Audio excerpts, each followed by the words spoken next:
In this lecture, we are going to discuss about the sixth module, that is on compaction of soil and about the stability of slopes.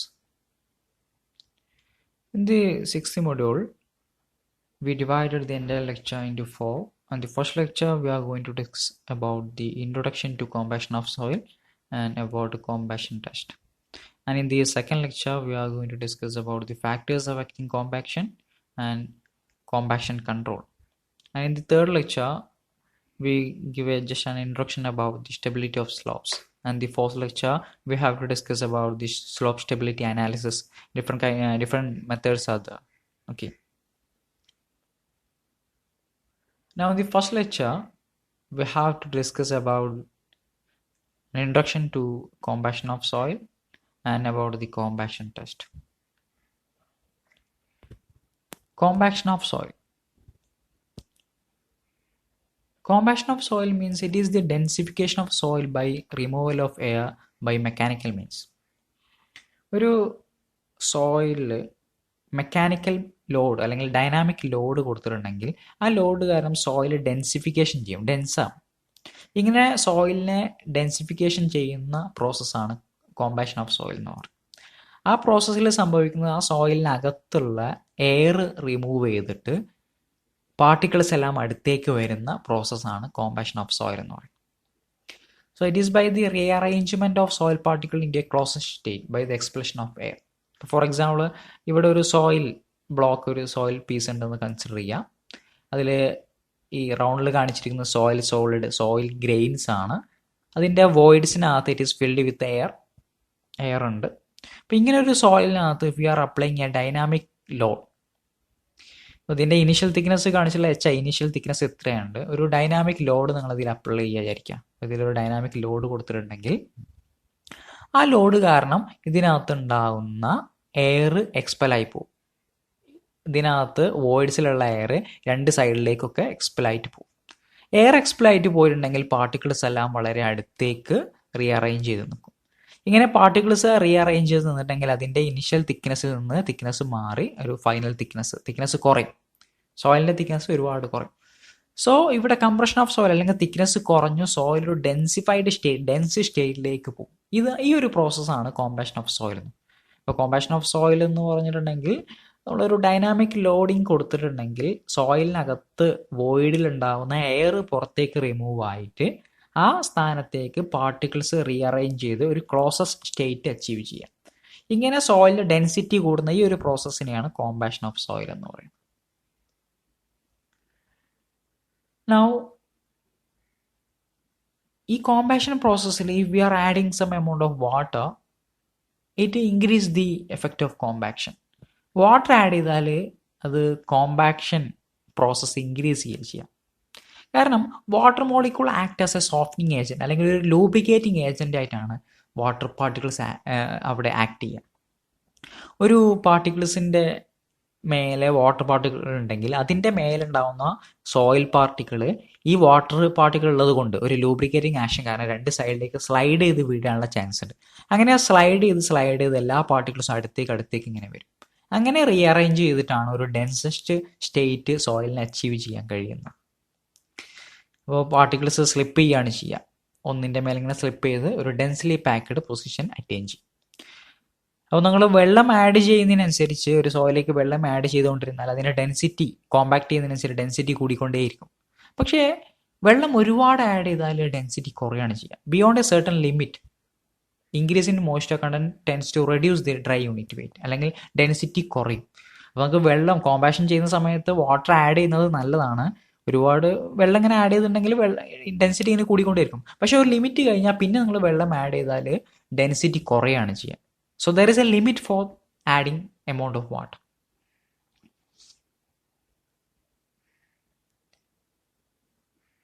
The phenomenon occur because the water takes up the space that would have been occupied by the soil particle. ഒരുപാട് വെള്ളം add ചെയ്യുമ്പോൾ അവിടെ സംഭവിക്കുന്നത് കോമ്പാക്ഷൻ്റെ സമയത്ത് വോയിഡിൽ നിന്നുള്ള air പുറത്തേക്ക് പോയി ആ കാലിയായ സ്പേസിലേക്കാണ് particles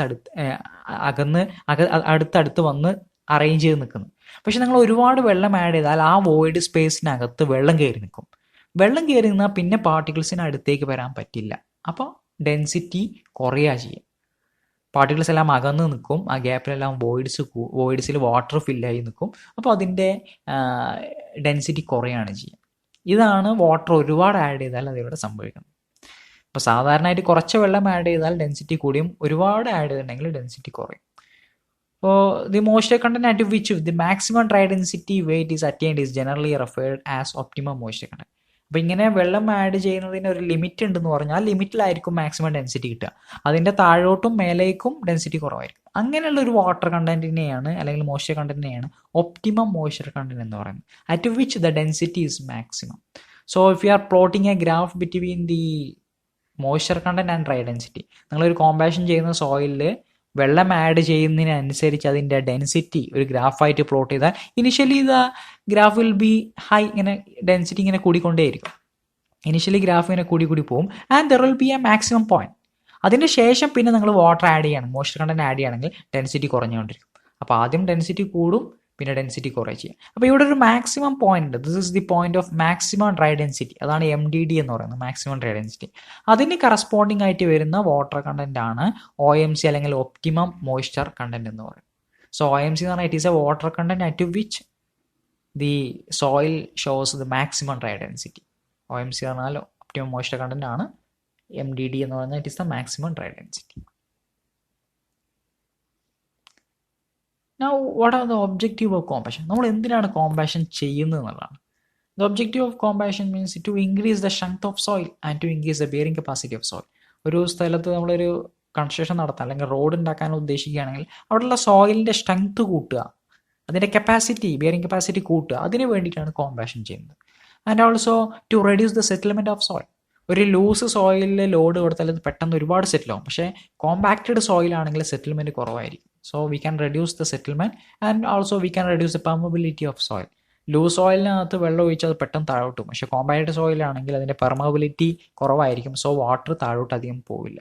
so we can also reduce the permeability of the soil by compaction. Now in field we are actually usually using this kind of a roller for field compaction. For obtaining maximum density in the field, we have to apply some amount of water. ഫീൽഡിലും density കൂടുതൽ കിട്ടണമെന്നുണ്ടെങ്കിൽ compact ചെയ്യുന്ന സമയത്ത് നമുക്ക് കുറച്ച് വെള്ളം add ചെയ്യണം. പക്ഷേ എത്രയാണ് വെള്ളം ആഡ് ചെയ്യേണ്ടതെന്നുള്ളത് നമുക്കറിയില്ല. വെള്ളം ആഡ് ചെയ്യുമ്പോൾ ഡെൻസിറ്റി കൂടും, ഒരു പരിധിയിൽ കഴിഞ്ഞാൽ ഡെൻസിറ്റി കുറയും. ആ പരിധി എത്രയാണ്? നമ്മൾ നേരത്തെ പറഞ്ഞ OMC എത്രയാണെന്ന് നമുക്കറിയില്ല. ആ OMC നമുക്ക് കണ്ടുപിടിക്കാൻ we have to go for a test called compaction test. ഇപ്പോൾ ഫീൽഡിൽ നമുക്ക് maximum dry density, maximum density കിട്ടണമെങ്കിൽ അതിനാവശ്യമായ വെള്ളം എത്രയാണ്, അത് എത്രയാണ് ആഡ് ചെയ്യേണ്ടത്, അത് കണ്ടുപിടിക്കാൻ we have to do one test. It is called compaction test. So നമുക്കിനി കോമ്പാഷൻ ടെസ്റ്റിനെ പറ്റി ഡിസ്കസ് ചെയ്യാം. That is laboratory compaction test. The objective of laboratory compaction test is to determine the optimum moisture content to obtain maximum density. Maximum density കിട്ടാൻ ആവശ്യമായ water content അല്ലെങ്കിൽ moisture content എത്രയാണെന്നുള്ളത് determine ചെയ്യാണ് ഈ ടെസ്റ്റിലൂടെ ചെയ്യുന്നത്. And we have two kind of tests. The first one is called light compaction test. It is also called standard proctor test എന്ന് പറയും. രണ്ടാമത്തെ ടെസ്റ്റ് ഹെവി കോമ്പാഷൻ ടെസ്റ്റ് ആണ്. It is called modified proctor test. ഇപ്പോൾ light compaction ടെസ്റ്റും heavy കോമ്പാഷൻ ടെസ്റ്റും ഇത് രണ്ടും തമ്മിൽ പ്രത്യേകിച്ച് വ്യത്യാസമൊന്നുമില്ല, ചെറിയ ചെറിയ വ്യത്യാസങ്ങളേ ഉള്ളൂ. പ്രൊസീജിയർ എൻ്റയർലി സെയിം ആണ്. അതിലുപയോഗിക്കുന്ന അപ്പാരറ്റസിലുള്ള ഡയമെൻഷൻസിൽ വരുന്ന ചെറിയ മാറ്റങ്ങൾ മാത്രമേ ഉള്ളൂ. സോ കോമ്പാഷൻ ടെസ്റ്റിൽ നമ്മൾ ഉപയോഗിക്കുന്ന ടെസ്റ്റ് അപ്പാരറ്റസ് ഒന്ന് ഡിസ്കസ് ചെയ്യാം. ഫസ്റ്റ് അതിനുവേണ്ടി ഉപയോഗിക്കുന്ന മോൾഡാണ്.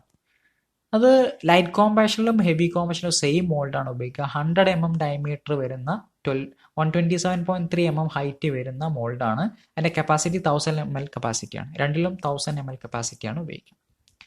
ദെൻ കോമ്പാക്ട് ചെയ്യാൻ ഡൈനാമിക് ലോഡ് അപ്ലൈ ചെയ്യാൻ നമ്മൾ ഉപയോഗിക്കുന്ന ഹാമർ ലൈറ്റ് കോമ്പാഷൻ ആണെങ്കിൽ 2.6 kg വെയിറ്റ് ആണ്. ഹെവി കോമ്പാഷൻ ആണെങ്കിൽ 4.89 kg. ഇപ്പോൾ ഹെവി ഹാമറിങ് അല്ലെങ്കിൽ ഹെവി ലോഡാണ് ഹെവി കോമ്പാഷനിൽ നമ്മൾ കൊടുക്കുന്നത്. ദെൻ ഹാമറിൻ്റെ ഫ്രീ ഫോൾ ലോഡ് കൊടുക്കുന്ന അല്ലെങ്കിൽ ഡൈനാമിക് ലോഡ് അപ്ലൈ ചെയ്യുന്നതിൻ്റെ ഫ്രീ ഫോൾ എന്ന് പറയുന്നത് ലൈറ്റ് കോമ്പാഷനിൽ 310 mm ഹെവി കോമ്പാഷനിൽ 450 mm ആണ്. Number of layers used, soil layers 3 layers ആയിട്ടാണ് ലൈറ്റ് കോമ്പാഷനിൽ യൂസ് ചെയ്യുന്നത്. എന്നാൽ ഹെവി കോമ്പാഷനിൽ നമ്മൾ യൂസ് ചെയ്യുന്നത് 5 ലെയേഴ്സ് ആയിട്ടാണ്. ആൻഡ് കോമ്പാക്റ്റീവ് എഫേർട്ട് എന്ന് പറയുന്നത് ലൈറ്റ് കോമ്പാഷൻ്റെക്കാളും 4.56 ടൈംസ് ആയിരിക്കും ഹെവി കോമ്പാഷൻ. കാരണം അവിടെ വെയിറ്റും ഫ്രീ ഫോളൊക്കെ കൂടുതലാണ്. അതുകൊണ്ട് തന്നെ 4.56 എമൗണ്ട് അത്രയും ടൈംസ് കൂടുതലായിരിക്കും ഹെവി കോമ്പാഷനിൽ ഉണ്ടാവും. Now this is the combustion test apparatus. This is the combustion mold, cylindrical mold. നമ്മൾ നേരത്തെ പറഞ്ഞ 100 mm ഡയമീറ്ററും 127.3 mm ഹൈറ്റും 1000 ml കപ്പാസിറ്റി ഉള്ള മോൾഡാണിത്. ഈ മോൾഡിൻ്റെ മേലെ ഉള്ള പാർട്ട് ഒരു മൂടി പോലെ ഒരു പാർട്ടുണ്ട്, ഇറ്റ് ഇസ് കോൾഡ് കോളർ, ഒരു എക്സ്ട്രാ വെക്കുന്ന കോളറാണ്. നോ ഇതാണ് അതിൻ്റെ ഹാമർ എന്ന് പറയുന്നത്. ലൈറ്റ് കോമ്പഷനിലാണെങ്കിൽ 2.6 kg ഹെവി കോമ്പഷനിലാണെങ്കിൽ 4.89 kg വെയിറ്റ് വരുന്ന ഹാമർ. ഇത് ഈ ഹാൻഡിൽ മേലേക്ക് പിടിച്ച് അത് ഫ്രീ ഫാൾ താഴോട്ട് ഫ്രീ ഫാൾ ചെയ്യുമ്പോഴാണ് ഹാമറിങ് അതിനകത്ത് സംഭവിക്കുന്നത്. അങ്ങനെയാണ് കോമ്പാഷൻ ചെയ്യുന്നത്. Now we can discuss about the procedure of combustion. First of all, we have to attach the mold to the base plate. ഒരു നമ്മൾ നേരത്തെ കണ്ടു, ഇതിനകത്ത് ഈ താഴെ കാണിച്ചിരിക്കുന്ന പ്ലേറ്റ്, ഇതാണ് ബേസ് പ്ലേറ്റ്. അതിൽ ഈ സ്ക്രൂ ചെയ്ത് ആ മോൾഡിനെ ഉറപ്പിക്കുകയാണ് ആദ്യം ചെയ്യേണ്ടത്. Then after that we have to fill soil in the mold. ആ മോൾഡിൽ സോയിൽ ഫില്ല് ചെയ്ത് ഓരോ ലെയേഴ്സ് ആയിട്ടാണ് ഫില്ല് ചെയ്യുക. നമ്മൾ ടോട്ടൽ എടുക്കുന്ന സോയിലിനെ ലൈറ്റ് കോമ്പാഷൻ ആണെങ്കിൽ 3 ലെയറായിട്ടും ഹെവി കോമ്പാഷൻ ആണെങ്കിൽ 5 ലെയറായിട്ടും സ്പ്ലിറ്റ് ചെയ്യുക. അതിൽ ഓരോ ലെയറും ഈ മോൾഡിനകത്തോട്ട് ഇടുകയാണ്. ഒരു ലെയർ ഇട്ട് കഴിഞ്ഞാൽ ആ ലെയറിലേക്ക് 25 ടൈംസ് ടാമ്പിങ് കൊടുക്കണം. അതാണ് കോമ്പാഷൻ ചെയ്യാന്ന് പറഞ്ഞത്. 25 ടൈംസ് ഓരോ ലെയറിലും 25 ടൈംസ് ഈവൺ ആയിട്ട് ഈക്വലായിട്ട് ടാമ്പിങ് ചെയ്യുക. അത് കഴിഞ്ഞ് അതിൻ്റെ മേലെ അടുത്ത ലെയർ ഇടുക, രണ്ടാമത്തെ ലെയർ ഇടുക, അതിനെയും ഇതുപോലെ ഈക്വലായിട്ട് 25 ടൈംസ് ടാമ്പിങ് ചെയ്യുക. അങ്ങനെ അത് ടാമ്പിങ് ചെയ്ത് ആ മോൾഡ് ഫില്ലാവുന്ന എല്ലാ സോയിലും അതിനടുത്ത് കോമ്പാക്ട് ചെയ്ത് വെക്കുക. കോമ്പാക്ട് ചെയ്ത് കഴിഞ്ഞിട്ടുണ്ടെങ്കിൽ അതിൻ്റെ മേലെ വരുന്ന സോയില്, മോൾഡിനേക്കാളും മേലെ വരുന്ന സോയിൽ കട്ട് ചെയ്ത് ആ മോൾഡ് ഫില്ലാവുന്ന രീതിയിൽ കട്ട് ചെയ്ത് കറക്റ്റ് വെക്കുക. അതാണ് ചെയ്യേണ്ടത്. ദെൻ അത് ചെയ്ത് കഴിഞ്ഞാൽ ആ മോൾഡിനകത്തിരിക്കുന്ന സോയിലിൻ്റെ ഡെൻസിറ്റി കാൽക്കുലേറ്റ് ചെയ്യാണ് പിന്നീട് ചെയ്യേണ്ടത്. സോ ഡെൻസിറ്റി കാൽക്കുലേറ്റ് ചെയ്യാൻ നമുക്ക് അതിൻ്റെ വെയിറ്റ് എടുത്താൽ മതിയാവും. വെയിറ്റ് എടുത്തിട്ട് അതിൻ്റെ ഓൾറെഡി അതിൻ്റെ കപ്പാസിറ്റി നമുക്കറിയാം 1000 ആണെന്നുള്ള അറിയാം, volume. So weight by volume നിന്ന് ഡെൻസിറ്റി കാൽക്കുലേറ്റ് ചെയ്യാൻ പറ്റും. ഇനി ഇതേ ടെസ്റ്റ് തന്നെ we have to repeat this test with varying water content. ആദ്യം അതിനകത്തൊരു വാട്ടർ കണ്ടന്റ് ഉണ്ടാവും, അത് വെച്ചാണ് നമ്മൾ ടെസ്റ്റ് ചെയ്ത് വീണ്ടും നമ്മൾ എന്ത് ചെയ്യുക, ഈ ടെസ്റ്റ് വാട്ടർ ആഡ് ചെയ്തിട്ട് എക്സ്ട്രാ വാട്ടർ ആഡ് ചെയ്തിട്ട് ഇതേ സോയിൽ വെച്ചിട്ട് ടെസ്റ്റ് ചെയ്യുക. എന്നാലാണ് ഏത് എമൗണ്ട് ആണ്, ഏത് വാട്ടർ ആണ്, എത്രയും എമൗണ്ട് വാട്ടർ നമുക്ക് ആഡ് ചെയ്യേണ്ടത് മനസ്സിലാക്കാൻ പറ്റും. അപ്പോൾ different amount of water add ചെയ്തിട്ട് ഈ സെയിം പ്രൊസീജിയർ റിപ്പീറ്റ് ചെയ്യുക. മോൾഡിൽ സോയിൽ ഫില്ല് ചെയ്തിട്ട് ഓരോ ലെയറിനും കോമ്പാക്ട് ചെയ്യുക. കോമ്പാക്ട് ചെയ്യേണ്ടത് 25 ടൈംസ് ആണ്. അങ്ങനെ കോമ്പാക്ട് ചെയ്തിട്ട് ഓരോന്നിൻ്റെയും ഡെൻസിറ്റി വാട്ടർ കണ്ടന്റ് കണ്ടുപിടിക്കുക. അപ്പോൾ നമുക്ക് ഈ ടെസ്റ്റ് കഴിയുമ്പോൾ നമ്മുടെ കയ്യിലുണ്ടാവും ഓരോ സാമ്പിളിലെയും വാട്ടർ കണ്ടന്റും അതിൻ്റെ ഡെൻസിറ്റിയാണ് നമുക്ക് നമ്മുടെ ഒബ്സർവേഷൻ എന്ന് പറയാം. അപ്പോൾ ഇത് മോൾഡിനകത്ത് കോമ്പാക്ട് ചെയ്യുന്നതാണ്, റാമർ വെച്ച് കോമ്പാക്ട് ചെയ്യുന്നത്. ദെൻ അത് എല്ലാം ഫില്ല് ചെയ്ത് കഴിഞ്ഞിട്ടുണ്ടെങ്കിൽ നമുക്ക് അതിൻ്റെ വെയിറ്റ് നോക്കണം. ഇങ്ങനെ ആ മോൾഡ് ഭാഗം ടോപ്പ് സർഫസ് ഒരേപോലെ ലെവൽ ചെയ്തിട്ട് അതിൻ്റെ വെയിറ്റ് എടുത്ത് നോക്കുക. അപ്പോൾ എം ടി മോൾഡിൻ്റെ വെയിറ്റ് നമ്മൾ ആദ്യം എടുക്കണം. അതിൽ നിന്ന് സോയിലിൻ്റെ വെയിറ്റ് നമുക്ക് കിട്ടും. സോയിലിൻ്റെ weight divide by volume of mould നമുക്ക് ഓൾറെഡി അറിയാം 1000 ആണ്. അത് ചെയ്താൽ ഇതിൻ്റെ ഡെൻസിറ്റി കിട്ടും. നമുക്കിപ്പോൾ കിട്ടുന്ന വെറ്റ് ഡെൻസിറ്റിയാണ്, ഇതിനകത്ത് വാട്ടർ ഉള്ള കേസിലാണ് ഡെൻസിറ്റി കിട്ടുന്നത്. സോ ഒരു കേസിലും വെറ്റ് ഡെൻസിറ്റി കാൽക്കുലേറ്റ് ചെയ്യാൻ ചെയ്യാനുള്ള ഇക്വേഷൻ എന്ന് പറയുന്നത് wet weight of the soil by volume of mould ആണ്. ആൻഡ് അതിൽ നിന്ന് ഡ്രൈ ഡെൻസിറ്റി കാൽക്കുലേറ്റ് ചെയ്യാൻ വെറ്റ് ഡെൻസിറ്റി നമ്മൾ ഓൾറെഡി കണ്ടുപിടിച്ചു, ഡിവൈഡ് ബൈ 1 + വാട്ടർ കണ്ടന്റ് ആണ്. ഇങ്ങനെ ചെയ്താൽ ഓരോ കേസിലെയും ഡ്രൈ ഡെൻസിറ്റി നമുക്ക് കിട്ടും. ഓക്കെ, സോ ഒരു കോമ്പാഷൻ ടെസ്റ്റ് കഴിയുമ്പോൾ നമുക്ക് അതിൽ നിന്ന് നമ്മൾ ഒബ്സർവ് ചെയ്യുന്ന കാര്യങ്ങൾ എന്ന് പറയുന്നത് ഒരു എക്സാമ്പിൾ ആക്കി ഇവിടെ കാണിക്കാം. ഓരോ ടെസ്റ്റ് നമ്പറിലെയും വാട്ടർ കണ്ടന്റ് ഉണ്ടാവും.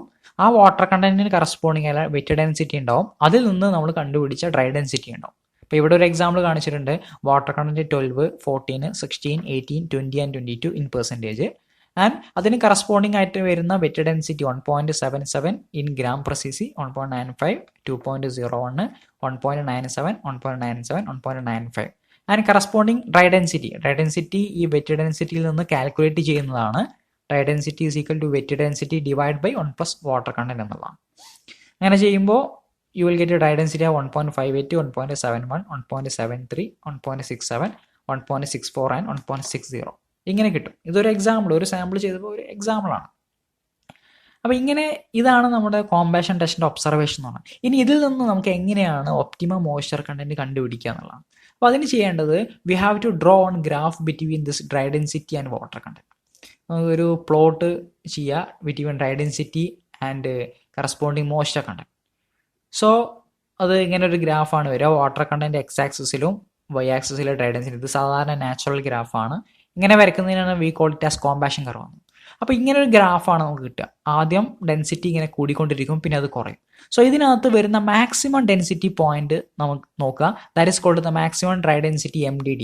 ആൻഡ് ഹിയർ ഈ കേസിനകത്ത് it is obtained as 1.735 g/cc എന്ന് കിട്ടി. അത് ഈ ഒരു എക്സാമ്പിളിൽ ഈ വാല്യൂ ആണ് കിട്ടുന്നത്. ഓക്കെ, നൗ ഈ മാക്സിമം ഡെൻസിറ്റി കറസ്പോണ്ടിങ് ആയിട്ട് വരുന്ന വാട്ടർ കണ്ടന്റ് എത്രയാണ് നോക്കാം. That is called the OMC. അതാണ് മാക്സിമം ഡെൻസിറ്റിക്ക് വരുന്ന മോയ്സ്ചർ കണ്ടന്റ് ആണ് OMC, ഒപ്റ്റിമം മോയ്സ്ചർ കണ്ടന്റ് എന്ന് പറയുന്നത്. ഈ കേസിൽ ഇറ്റ് ഈസ് 15.4%. അപ്പോൾ ഇങ്ങനെയാണ് ഒരു കോമ്പാഷൻ ടെസ്റ്റ് ചെയ്തിട്ട് അതിൽ നിന്ന് OMC കണ്ടുപിടിക്കുന്നത്.